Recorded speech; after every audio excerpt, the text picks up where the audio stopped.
자, 김가람의 바로 다 보이는 법 람바다. 예, 법 이야기를 좀 해보겠습니다. 김가람 변호사 함께합니다. 어서 오십시오. 어서 오십시오. 네, 안녕하세요. 자, 오늘 깡통전세 얘기를 좀 해주시는데, 최근에 강서구 주택 1139채를 보유한 빌라왕 김모 씨가 숨지면서 정말 갭투기 방식으로 전세 사기 행각을 벌여온 것이 전국적으로 화제가 됐는데, 깡통전세 좀 얘기를 나눠보겠습니다. 이게 한두 번도 아니고요. 집이 이렇게 많은 게 이제 상식적으로 좀 이해가 안 가는데, 이게 어떻게 된 일인지 좀 먼저 알려주시죠.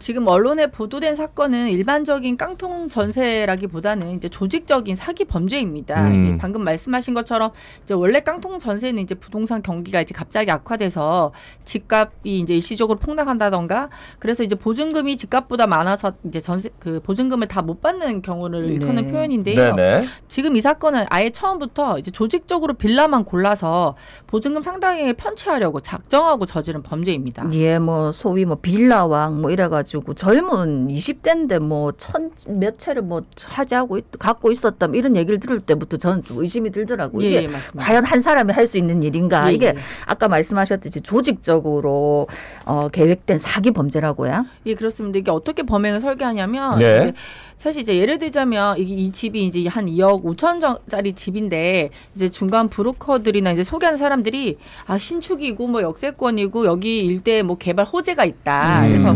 이 원래 집값보다 비싼 계약에 이제 만약에 이러면 집이 2억 5천이면 한 3억에 전세 계약을 합니다. 네네. 그럼 이제 원래 집주인한테는 자, 원래 이게 2억 5천짜리 집이니까 이제 그 사람한테 집을 돈을 주고 이 사람은 아무 재산도 없는 명의만 불려준 사람에게 일단 전세를 끼고 매매 형식으로 넘기는 거죠. 네. 그러면 이제 나머지 차액 가지고 소개비 쓰고 이리저리 취등록세 이런 거 쓰고 이제 돈이 좀 남지 않겠습니까? 네. 이제 그걸 일단 나눠 먹고, 그 다음에 만약에 이제 나중에 집이 안 나간다. 그럼 세입자가 이제 내 보증금 돌려주세요.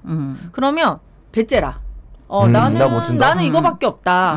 나는 아무 재산도 없고 집 이거밖에 없다. 그런데 집은 그게 원래대로 3억 이상에 팔리면 상관이 없는데, 사실 이제 빌라 같은 경우는 거래가 많이 일어나지 않으면 결국 이제 경매 절차로 가거든요. 그래서 저희가 보시면 이제 경매를 통해서 이제 투자를 하시는 분도 있듯이 한 70%, 낮게는 50% 여러 번 유찰이 된다 그러면은, 그럼 이제 세입자 같은 경우는 보증금 다 못 받고, 이제 이거를 담보하기 위해서 이제 보증보험 제도를 만들거든요. 예, 예. 그럼 이제 그 세입자는 나중에 이제 보증보험 통해서 돈을 받아가면 보증보험도 역시 그 집값에서 돈 회수를 못 하니까 결국 한 채당 적게는 수천만 원, 많게는 억 단위로. 그러니까 보증보험이 그 손해를 떠안거나 아니면 세입자가 그 손해를 떠있는 구조로 해서 이제 사기 범행을 저지르는 겁니다. 참 이거 지금 미래가 없는 사람들처럼 움직인 거예요. 그렇죠.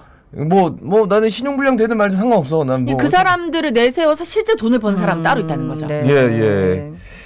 야, 근데 이제 전세 보증보험제도 깡통 전세 이렇게 사기를 저지르는 구조다라는 게 좀 놀랍네요. 예, 그렇습니다. 그래서 원래 전세 보증 보험은 이제 보증 기간에 따라 차이가 나더라도 이제 임대인이 법인인 경우, 그리고 이제 개인이 가입할 수 있는 경우 좀 나눠져 있습니다. 그래서 법인은 그냥 가입할 수 있는 게 아니라 4대 보험 가입이 완비되어 있고 세금 체납도 없고 여러 신용 조건도 붙지만, 일단 법인을 처음에 그럴싸하게 설립만 해놓고 보험 가입해놓고, 개인도 이제 신용불량자가 아닌 사람을 세워놓고, 이제 사실 우리가 전세 기간이 2년이거든요. 2년이라는 유예 기간이 있습니다. 그러니까 그 사이에 이제 전세값 보증금이나 집값 차익만큼 딱 사기를 치면서 빠져나오는 구조인 거죠.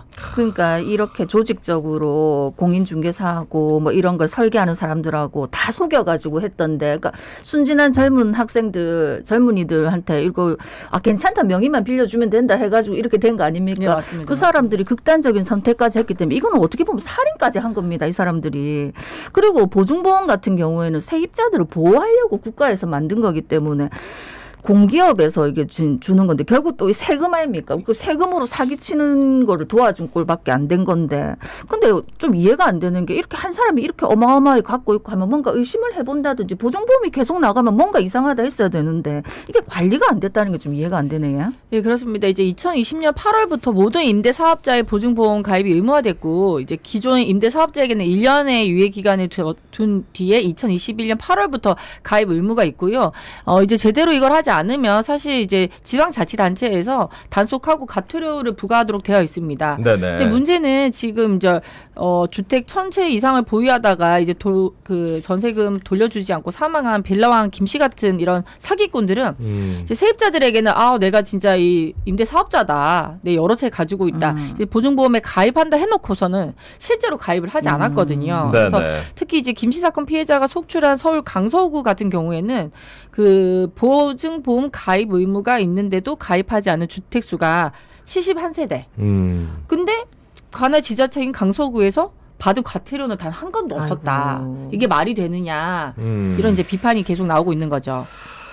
그러니까 이제 보증보험 가입 의무를 지키지 않았어요. 근데 과태료가 한 건도 없었다는 게 이해가 가지 않고 지자체가 임대차 계약을 받아준 것도 좀 문제인 것 같은데 지자체가 그 김 씨 임대차 계약 신고를 받아준 이유가 뭡니까? 그래서 이제 김 씨가 보통 이제 그 전세 계약서 뭐 세입자 같은 경우는 확정일자 받고 전입 신고하지 않겠습니까? 네네. 그래서 김 씨가 이제 이거 나 보증보험 곧 가입할 거다. 그래서 일단 신고를 했다고 합니다. 그럼 이제 구청은 그럼 이제 추후에 서류 보완하세요 이러면서 일단 그 서류를 신고를 받아줬다고 하거든요.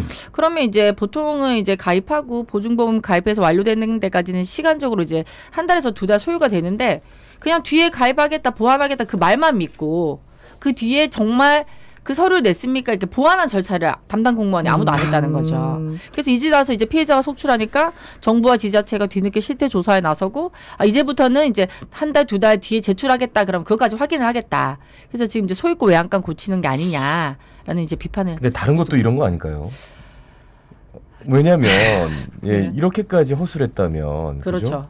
그러니까 이제 보증보험을 가입해가지고 국고에 손실을 준 것도 잘못이고 심지어 이 사람은 지금 가입 안 한 게 70채 정도나 되고 근데 구청 공무원들은 나중에 한다 하는 말만 믿고 네 그렇습니다. 이게 정말 이게 어떻게 이런 상황까지 왔는지 그러면은 내가 이제 세입자다 그러면은 어떻게 하면 보증금을 보호받을 수 있는지 이게 잘 챙겨야 되겠네요. 그렇습니다. 그래서 사실 이제 부동산 전세제도는 이제 우리나라에만 있는 특별한 임대 방법입니다. 네네. 이제 외국은 보통 뭐 1년 정도 상당히 차임 있죠 월세. 그걸 이제 보증금으로 지급하고 매월 이제 차임을 내는데 우리나라는 이제 매월 지급한 차임이 좀 부담되니까. 집값의 거의 70%에 상응하는 목돈이죠. 이제 목돈이 보증금을 걸고 집을 빌려 사용하는 거거든요. 그래서 집주인 입장에서는 매월 차임을 못 받지만 이제 목돈을 받으니까 이걸 이제 다른 데 투자할 수도 있고 이자를 받을 수도 있으니까 이 제도가 이제 오랫동안 유지가 되었습니다. 그런데 지금 이제 깡통 전세가 속출하고 있는 곳이 이제 거래가 많은 이제 뭐 아파트 단지가 아니고 이제 빌라라던가 소규모 오피스텔. 그래서 이제 거래 시세를 정확하게 확인하기 어려운 건물이 많거든요. 특히 이제 시세는 시장 가격인데 거래가 많아야지 우리가 평균적인 시장 가격을 알 수 있는 거고. 그래서 오히려 이제 빌라나 오피스텔 같은 경우에는 이제 부동산 중개인의 말을 좀 전적으로 신뢰를 하죠. 대부분. 제가 아까 말씀드린 것처럼 뭐 신축이다. 여기 뭐가 들어선다. 좀 있으면 마트가 들어선다. 그래서 그런 말만 믿고 거래를 하시는데 반드시 직접 발품을 좀 파가지고 주변에 비슷비슷한 규모의 뭐 빌라나 오피스텔의 시세가 얼마인지 일단 그 주변 시세를 많이 확인하는 게 중요합니다. 근데 이렇게 많은 사람들이 사기 피해를 입었다는 거는 다 발품 파신 분들도 결국은 그렇죠. 그렇게 됐다는 거예요. 네네. 뭐냐면 시세가 그 정도 됐기 때문에 근데 시세 확인한 거 말고 또 어떤 점을 좀 유심히 봐야 되나요? 그래서 이제 그 사람들 같은 경우 저도 그렇고 이제 뭐 구축보다는 신축 건물을 선호하지 않습니까? 근데 이제 신축 건물 같은 경우에는 이제 건물주가 보통 이렇게 얘기를 해요. 이제 내가 건물 지으면서 이게 땅을 담보로 이제 빌라를 올렸다. 그래고 이제 그 뭐 일부는 팔고 뭐 해서 이제 금방 갚을 거다. 근데 이제 등기부 등본을 열람을 해보면 이제 우리가 대출이라고 해서 근저당권 설정이 돼 있거든요. 네네. 그래서 집주인 보고 이거 언제 갚으실 거냐? 그럼 이제 금방 정리가 된다. 이런 말만 믿으실 게 아니라 내 전세금으로 제가 만약에 101호에 들어간다. 101호에 얼마가 있다. 그러면 반드시 내 전세 보증금으로 그 등기를 말소를 시키셔야 돼요. 만약에 내가 6천만 원인데 앞에 이제 5천만 원이 있다. 그럼 그거를 이제 내가 이 돈으로 이걸 갚아주세요. 말소해 주세요. 나중에 하겠다 뭐 하겠다 그런 말은 믿으시면 안 되는 거죠. 그래서 당일 보는 잔금 치르는 날에 같이 은행 가셔가지고 은행에서 같이 이제 상환하고 말소. 야, 전세 살기 너무 어려운 거 아닙니까 이러면. 근데 세입자 입장에서는 집주인인데 네. 그죠.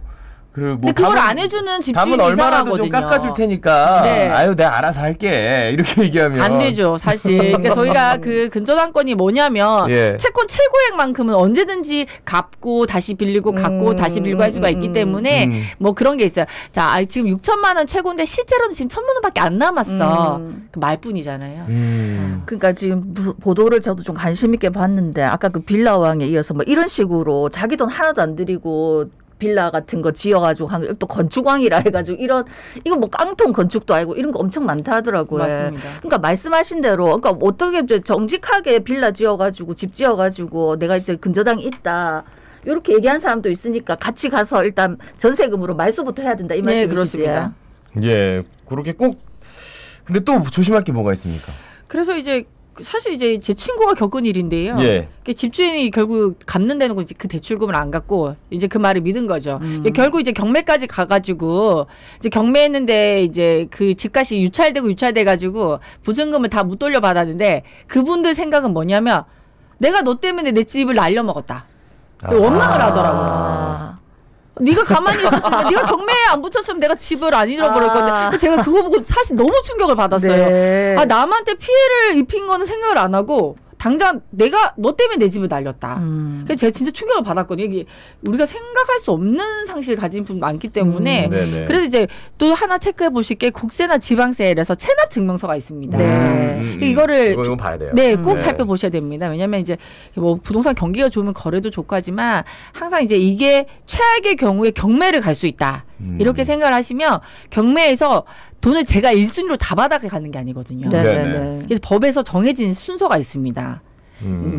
그럼 그 하나씩 어떻게 되는 겁니까? 그래서 이제 1순위가 이제 소액 임차 보증금이라고 해서 서울시 경우에는 5천만 원, 일반 광역시는 2,300만 원, 이제 나머지 지역은 2천만 원이고요. 이것도 이제 주택금액의 2분의 1을 초과하면 그 안에서만 받을 수가 있는데 예를 들어서 제가 서울에 전세금 6천만 원을 주고 들어갔는데 경매로 인해서 이제 집값이 8천만 원이 됐다. 그러면 집값에 원래는 서울시면 제가 5천을 받을 수 있잖아요. 근데 집값이 8천이면 4분의 1이면 4천만 원. 그럼 제 전세금 2천만 원을 못 받는 거죠. 그렇죠. 그러고 그 같은 순위가 뭐냐면 이제 우리나라는 이제 근로자를 굉장히 보호하고 있기 때문에 그 동순위가 최종 3개월분의 임금 그리고 3년간의 퇴직금 재보상금은 같은 순위입니다. 그래서 집주인이 만약에 사업주다.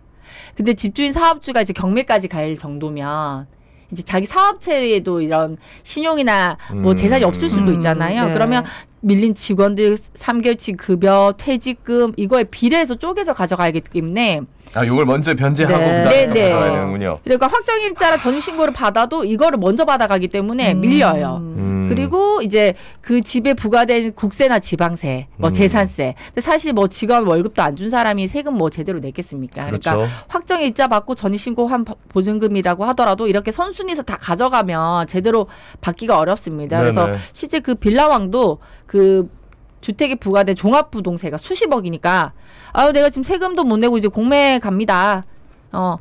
조금이라도 받고 싶으시면 제가 지금 세금을 급하게 불거해야 되니까 얼마라도 보내주세요. 아이고. 사람들이 이제 전세 보증금 막 몇 억 받는데 지금 당장 뭐 1,000, 2,000 그거라도 좀 모아서 보내는데 그거마저도 사기를 친 거죠. 아이고. 예. 그리고 저 부동산 중개하면 무슨 공제증서 이런 거 주는데 이거 뭡니까? 이제 이 공제증서는 사실 이제 보험 상품이라고 보시면 됩니다. 그러니까 실제 이제 얼마 전 서울중앙지방법원에서 세입자가 공인중개사랑 서울보증보험을 상대로 낸 손해배상 청구 소송에서 이제 앞에 담보나 있었던 거에 대해서 중개업자가 설명을 제대로 안 했기 때문에 손해배상을 해라 이런 판결이 있어서 그 서울보증보험으로부터 배상을 받은 사건이 있거든요. 그래서 이것도 가입을 하는지 요즘에는 이제 대부분 가입을 하시는 걸로 제가 알고 있는데 그것도 한번 챙겨보시기 바랍니다. 근데 뭐 가입을 해도 지금 그 결과적으로 보면 뭐 빚잔치 해버리면 그 다음부터는 진짜 눈 뜨고 코 베일 것 같아요. 맞습니다. 말씀 잘 들었습니다. 고맙습니다. 맞습니다. 김가람 변호사였습니다.